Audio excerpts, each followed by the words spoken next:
우리가 흔히 안다고 생각했던 것들이 완전히 뒤집히는 순간이 있잖아요. 네, 그렇죠. 오늘 이 심층 탐구 시간에 살펴볼 자료가 바로 그런 짜릿한 반전을 담고 있습니다. 배우는 걸 즐기시는 여러분 모두 환영합니다. 반갑습니다. 오늘 우리가 함께 파헤쳐볼 주제는 그 4년 이상 현장에서 직접 학생들을 가르쳐온 생존 수용 전문가 정 선생님의 교육 자료인데요. 네, 아주 흥미로운 자료죠. 사실 제가 이 자료를 처음 딱 펼쳤을 때 속으로 약간 이거 수영장에서 발차기하고 숨 쉬는 법 적어둔 뻔한 매뉴얼이겠구나 이렇게 생각했거든요. 보통 다들 그렇게 예상하시죠. 근데 전혀 아니었어요. 이 자료가 던지는 핵심적인 질문이 정말 신선했는데요. 수영장에서 물개처럼만 우아하고 자유롭게 헤엄치던 사람이 왜 바다 한가운데서는 순식간에 위험에 빠지게 되는가? 맞아요. 그게 핵심입니다. 그리고 그 거칠고 예측 불가능한 자연 환경에서 우리를 살려내는 진짜 기술은 무엇인가? 오늘 이 인물을 통해서 여러분도 우리가 물을 대하는 방식에 대해 완전히 새로운 시각을 얻으실 수 있을 겁니다. 네, 이 자료가 흥미로운 이유가 우리가 익숙하게 떠올리는 그 수영이라는 단어의 목적 자체를 완전히 재정의하고 있기 때문이거든요. 목적을 재정의해야 한다. 네, 정 선생님이 현장에서 수많은 초등학생, 중고등학생, 또 성인들을 가르치면서 쌓아온 데이터가 가리키는 사실이 아주 명확해요. 우리가 체육 시간이나 동네 수영장에서 배우는 수영하고 실제 자연 상태의 물에서 목숨을 건지는 생존 수영은 근본적인 궤를 달리한다는 거죠. 완전 다른 거라는 거네요. 그렇습니다. 이 두 가지를 혼동하는 데서부터 가장 치명적인 위험이 시작된다고 경고하고 있어요. 정말 많죠. 사실 저도 예전엔 약간 그랬고요. 근데 정 선생님 기록을 보면 이 자신감이야말로 사람을 가장 먼저 위험에 빠뜨리는 착각이라는 겁니다. 수영장에서의 매끄러운 턴이나 빠른 속도가 바다라는 환경에서는 아무런 쓸모가 없어질 수 있다는 뜻이잖아요. 그 착각의 근원이 바로 환경이 가진 변수를 전혀 계산하지 못한 데서 오는 거거든요. 수영장이라는 공간을 한번 머릿속에 그려보시면 언제나 28도 안팎으로 맞춰진 따뜻한 수온, 바닥 타일 선명하게 다 보이고 네, 맑고 소독된 물, 잔잔한 수면, 그리고 무엇보다 내 발이 언제든 닿을 수 있거나 손을 뻗으면 잡을 수 있는 단단한 벽이 존재하죠. 완벽하게 통제된 인공적인 온실이네요, 진짜. 반면에 바다는 그 반대편 극단에 있는 완벽한 통제 불능의 야생입니다. 특히 이 자료에서 정 선생님이 집중적으로 언급하는 대상이 바로 도시에서 자란 학생들인데요. 해안가 근처에서 자란 아이들이랑은 그 출발선 자체가 다르다는 거군요. 맞습니다. 해안가에서 나고 자란 사람들은 짠 바닷물 냄새나 예고 없이 밀려오는 파도 리듬, 갑자기 차가워지는 수온, 이런 변화에 몸이 어느 정도 적응이 되어 있어요. 자연스럽게 체득을 한 상태인 거죠. 네, 근데 통제된 물만 겪어본 도시 학생들은 자연 수중 환경에 대한 데이터가 뇌에 아예 없는 상태거든요. 이런 상태에서 갑자기 발이 닿지 않는 깊고 차가운 바다에 빠지면 상상만 해도 무섭네요. 평소에 하던 수영 동작은커녕 이성적인 사고 자체가 마비됩니다. 그래서 정 선생님의 프로그램은 단순한 영법 훈련을 넘어서 3가지 목표를 아주 치밀하게 맞물려 놨어요. 3가지 목표요? 첫째, 물의 무서움을 아는 안전의식을 기르고, 둘째, 실제 생존 기술을 몸에 새기고, 마지막으로 자연 환경에서도 이성을 잃지 않는 자신감을 구축하는 겁니다. 그 3가지 톱니바퀴 중에 첫 번째 단계가 저는 정말 흥미로웠어요. 보니까 1단계가 짠 물, 그러니까 염수에 편안해지기더라고요. 네, 의외의 포인트죠. 보통 바다에서 조난당했다고 하면 집채만한 파도나 끝을 알 수 없는 깊이 때문에 공포를 느낄 거라고 상상하잖아요. 근데 초보자들이 가장 흔하게 패닉에 빠지는 원인이 코와 입으로 훅 들어오는 짠 바닷물이라는 거. 네, 바로 그겁니다. 자료에 묘사될 상황이 너무 일상적이라 더 무서운 게 튜브 타고 놀거나 얕은 데서 장난치다가 무심코 찰랑이는 바닷물 한 모금 딱 꿀꺽 삼키게 되는 순간 있잖아요. 누구나 한 번쯤 경험해보는 상황이죠. 그때 그 지독한 짠맛이랑 코끝 칭해지는 이물감 때문에 킥킥거리기 시작하고 그러면서 호흡 리듬이 무너지면서 그 자리에 얼어붙어 버린다는 거예요. 이 과정을 생리학적으로 들여다보면 짠물이 왜 그렇게 위험한지 정확히 이해할 수 있습니다. 우리 인체는 기도로 이물질이 들어오려는 걸 막기 위한 엄청나게 강력한 방어 기제를 가지고 있거든요. 몸이 알아서 반응하는 거군요. 네, 특히 염분 농도가 높은 바닷물이 기도 근처에 딱 닿으면 우리 뇌는 즉각적으로 비상사태를 선포합니다. 후두 경련을 일으키거나 아주 강한 기침 반사를 만들어내죠. 폐로 물 들어가는 걸 막으려고 기도를 좁히는 거네요. 맞습니다. 어떻게든 막으려고 몸이 스스로 발작적인 기침을 유도하는데 문제가 뭐냐면 물에 떠 있어야 하는 상황에서 기침하느라 숨을 제대로 들이마시지 못한다는 거예요. 아, 그러면 폐 속에 있던 공기가 빠져나가잖아요. 네, 공기가 다 빠져나가면서 몸의 부력이 급격하게 뚝 떨어지게 됩니다. 몸이 그냥 가라앉기 시작하는 거네요. 숨은 막히고 몸은 무거워지고. 바로 그 지점입니다. 몸이 가라앉는다고 느끼는 순간 뇌로 가는 산소는 줄어드는데 살아야겠다는 공포감은 극에 달하죠. 이게 익수사고 초기에 발생하는 아주 전형적인 패닉 상태입니다. 그래서 정 선생님이 화려한 수영 기술 다 제쳐두고 1단계에서 짠물 적응을 최우선으로 둔 거군요. 네, 초기 패닉의 스위치가 켜지는 것 자체를 원천 차단하겠다는 아주 정교한 심리적인 접근인 거죠. 이걸 막기 위해서 가르치는 생존을 위한 첫 번째 습관들이 마치 주문처럼 단순하면서도 되게 강력하게 느껴졌어요. 아주 기본적이지만 치명적인 것들이죠. 네, 물에 빠질 때 절대 입을 열지 말 것, 바닷물을 절대 삼키지 않을 것, 다급하게 팔다리 위젓기 전에 침착하게 물에 뜬 상태를 유지할 것, 그리고 호흡을 천천히 통제할 것. 맞습니다. 이 4가지 지침을 보니까 우리가 영화나 드라마에서 흔히 보던 장면이랑 완전 정반대더라고요.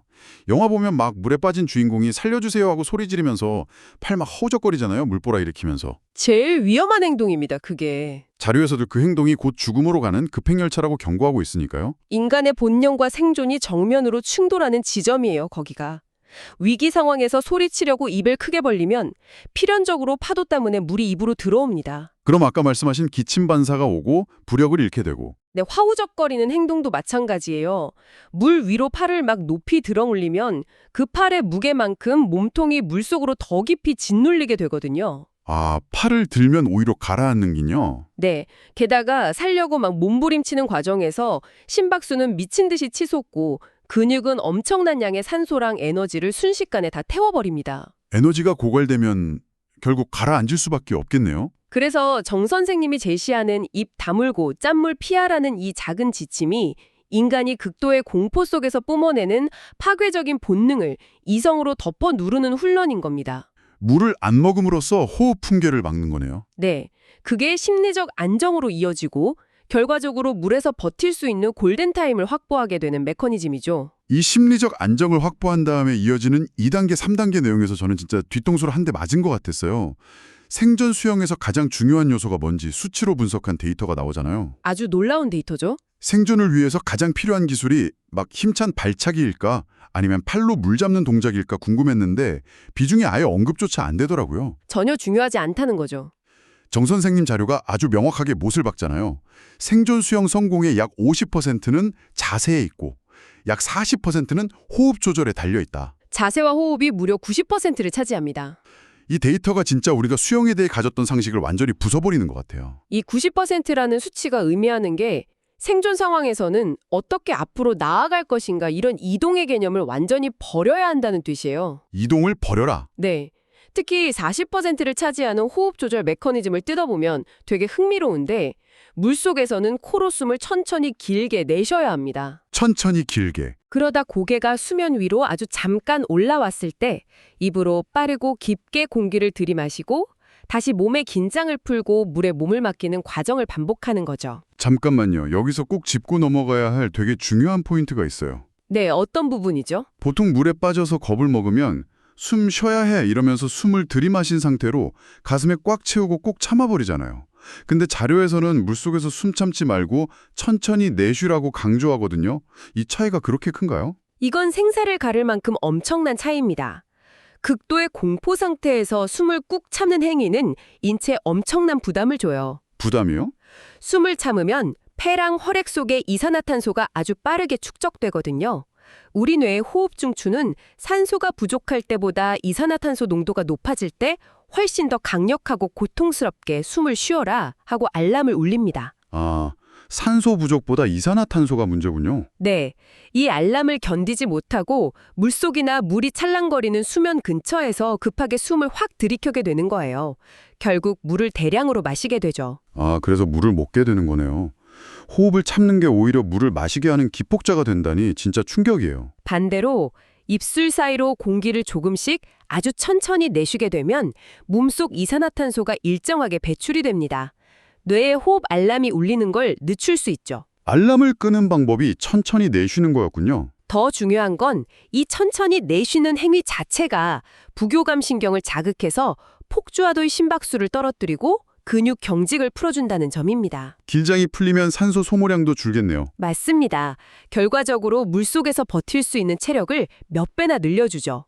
호흡을 어떻게 통제하느냐가 생존 시간을 결정짓는 핵심 열쇠인 셈입니다. 호흡만으로도 이렇게 많은 게 변하는데 여기에 무려 50%의 비중을 차지하는 자세가 결합되면 어떻게 될지 상상만 해도 대단해요. 최상의 조합이죠. 자료에서 가르치는 가장 완벽한 생존 자세가 변연무기, 팩플로팅이잖아요. 하늘 보고 우리의 편안하게 눕는 자세. 네, 얼굴만 수면 위로 내놓고 귀는 물에 잠긴 채로 힘을 완전히 빼고 대자로 눕는 겁니다. 여기서 정 선생님이 던지는 핵심 통찰이 진짜 압권이었습니다. 실제 응급 상황에서 생존 수영은 수영을 해서 육지나 배로 빨리 도망치는 게 아니다. 에너지를 최대한 아끼고 구조대가 올 때까지 그 자리에 가만히 살아남는 것이다. 와, 이 역설적인 진실이 정말 깊은 인상을 남겨더라고요. 그 문장에 생존의 물리학이랑 생물학이 다 들어있어요. 인간의 몸은 근본적으로 물속에서 이동하기에 되게 비효율적인 구조거든요. 물고기가 아니니까요, 우리가. 그렇죠. 옷까지 입은 상태에서 억지로 물살 가르며 헤엄치는 건 육지에서 전력 질주하는 것보다 수십 배 칼로리를 소모합니다. 특히 바다는 수온이 낮아서 가만히 있어도 체온 유지하느라 에너지가 엄청 빠져나가요. 근데 저 멀리 육지 보이면 무작정 가고 싶잖아요, 사람 마음이. 그게 위험한 거죠. 무작정 거길 향해 개헤엄치거나 자유형 시도하다가는 목적지 절반도 가기 전에 근육에 젖산 쌓이고 경련 일어나서 멈추게 됩니다. 육지가 보인다고 살려고 발버둥 치는 순간 오히려 죽음에 가까워진다. 완전 희망 고문이네요. 그래서 배면부기가 과학적으로 가장 완벽한 해답이에요. 폐는 우리 몸에서 제일 큰 천연 튜브입니다. 공기 머금고 하늘 보고 누우면 인간의 몸은 자연스럽게 뜨게 돼 있어요. 천연 튜브. 내 코랑 입은 수면 위로 노출되니까 산소 공급 안정적이고 팔다리 움직일 필요 없으니 에너지 소모는 거의 제로에 수렴하죠. 물이랑 싸우면서 앞으로 나아가는 게 아니라 부력에 온전히 몸을 기대서 구조 시간을 벌어내는 거. 이게 자세 50%와 호흡 40%가 결합해서 만드는 기적입니다. 물과 싸우지 말고 물에 기대어라. 진짜 뼈에 새겨야 할 말입니다. 근데 이렇게 머리로 완벽하게 이해했다고 끝나는 게 아니더라고요. 당연하죠. 실전은 다릅니다. 4단계 보니까 이 지식들을 실전 바다 경험으로 가져가던데 앞서 수영장을 온실이라고 하셨잖아요. 온실에서 배운 배면 부기가 야생 바다에서도 똑같이 통할까요? 안타깝게도 쉽지 않아요. 수영장에서 아무리 완벽하게 눕고 숨 고르던 학생도 얼굴 위로 차갑고 짠 파도가 계속 들이치고 시야가 가려지는 실제 바다에 딱 떨어지면 머릿속이 하얗게 지워집니다. 당황하겠네요. 배면부게 하려면 귀를 물속에 담가야 하는데 파도 소리 말고는 아무것도 안 들리는 고립감에 휩싸이잖아요. 그럼 본능적으로 고개를 번쩍 들게 돼요. 불안하니까 앞을 보려고요. 맞습니다.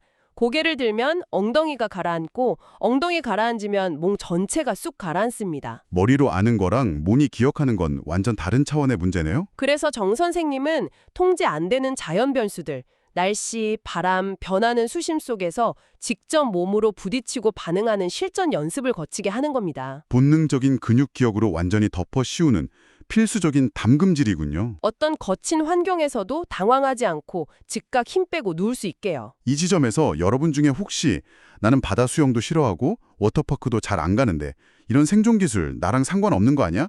이렇게 생각하시는 분들도 계실 거예요. 충분히 그렇게 생각하실 수 있죠. 근데 자료에 명시된 예시들을 보면 사고는 절대 자, 이제 물에 들어가 볼까? 하고 준비 운동 다 마친 상태에서만 찾아오지 않거든요. 전혀 예기치 못할 순간에 오죠. 네. 강가에서 가볍게 패들보드 타다가 중심 잃을 수도 있고 친구들이랑 보트 낚시하러 갔다가 파도에 휘청하면서 떨어질 수도 있어요. 심지어 그냥 산책로 걷다가 미끄러져서 깊은 물에 빠지는 일도 빈번하게 일어나잖아요. 그런 일상적인 상황이야말로 생존 수영이 가장 절실하게 필요한 순간입니다. 생각해보세요. 두꺼운 청바지 입고 스웨터 걸치고 무거운 운동화 신은 채로 한겨울 강물에 빠졌다고 가정해봅시다. 와, 옷이 완전 쇳덩이처럼 무거워지겠는데요? 맞습니다. 수십 킬로그램처럼 몸을 짓누르고 차가운 물, 피부에 닿는 순간 숨 턱 막히죠. 마음의 준비조차 안 된 상태에서 겪는 패닉은 수영복 입고 있을 때랑은 비교도 안 될 정도로 폭발적입니다. 상상만으로도 숨이 가빠지네요. 정 선생님이 궁극적으로 전달하려는 메시지는 분명해요. 생존 수영은 물놀이 즐기는 사람만 필요한 선택 옵션이 아니라 예기치 않게 물 마주할지 모르는 우리 모두를 위한 최소한의 생명보험이라는 사실입니다. 생명보험? 오늘 살펴본 정 선생님 자료는 기술을 넘어서 진짜 지혜에 가까운 통찰을 보여준 것 같아요. 위험을 피하는 법을 배우고 불가피한 상황에서 당황하지 않고 눕는 법을 익히고 바다에 대한 막연한 공포를 단단한 자신감으로 바꿔놓는 과정이죠. 덕분에 우리가 물 위에서 더 안전하고 자유롭게 수상 스포츠란 일상을 즐길 수 있게 되는 거고요. 이건 단순한 레저 영역이 아니라 극단적 위기 순간에 나와 내 곁에 있는 사람의 생명을 건져 올리는 가장 이성적이고 강력한 도구인 것 같습니다. 물과 싸우려는 본능을 버리고 물의 흐름과 부력을 이해하고 순응할 때 비로소 생존의 길이 열린다는 거, 그 원리를 깨닫는 것만으로도 수중 환경 대하는 시선이 완전히 달라지셨을 겁니다. 자, 오늘 이 밀도 높은 심층 탐구 시간을 마무리하면서 여러분 스스로 곱씹어 볼 수 있는 아주 도발적이고 흥미로운 질문 하나를 던져볼까 합니다. 네, 어떤 질문이죠? 아까 우리가 이야기했던 생존 수영의 황금 비율 다시 떠올려 볼까요? 성공적인 생존의 50%는 자세가, 40%는 호흡 조절이 결정한다고 했잖아요. 두 개 합치면 90%죠. 그렇다면 과연 나머지 10%의 비밀은 무엇일까요? 우리가 예기치 않게 차갑고 깊은 물속으로 곤두박질 치는 순간 몸속 수조개의 세포는 살기 위해 물 밖으로 고개 쳐들고 빠르게 팔다리 움직여서 도망치라고 아우성원을 칠 겁니다. 수십만 년 진화해온 원초적 공포의 직관이죠. 하지만 우리는 살기 위해서 그 본능과 완벽하게 반대로 행동해야만 합니다. 어쩌면 그 마지막 10%는 살려달라고 소리치고 발버둥치고 싶은 그 지독한 공포와 본능을 억누르고 차가운 이성을 끌어올려서 내 몸의 힘을 완전히 빼고 가만히 눕혀야 한다는 그 압도적인 마인드 컨트롤. 마인드 컨트롤. 바로 내면에서 벌어지는 나와의 싸움에서 승리하는 그 찰나의 결단력이 아닐까요? 만약 발끝이 닿지 않는 어둡고 깊은 물에 남겨진다면 스스로의 거대한 본능을 꺾고 물에 온전히 몸을 맡길 수 있을지 한번 상상해 보시기 바랍니다. 그 상상이 생명을 구하는 열쇠가 될 겁니다. 끝없는 호기심으로 오늘도 배움의 여정을 함께 걸러주신 여러분 감사합니다. 다음 시간에도 세상을 보는 해상도를 높여줄 새롭고 놀라운 탐구로 돌아오겠습니다.